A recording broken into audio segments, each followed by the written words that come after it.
Hi, I have an undergraduate degree in accounting from Auburn University and an executive MBA with a concentration in accounting from the University of North Alabama. I have a diverse accounting background with experience in many different areas, to include 7 years in manufacturing.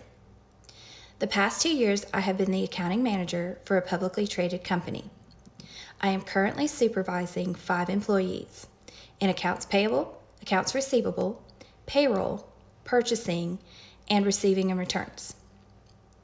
My responsibilities are to prepare capital requests and maintain financial tracking, assist in internal and external audits, process improvements, manage and perform annual performance reviews, develop and maintain accounting policies and procedures, and lead implementations and training.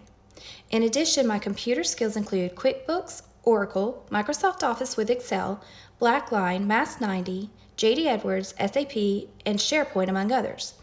Company restructuring has opened the door for me to look for new opportunities.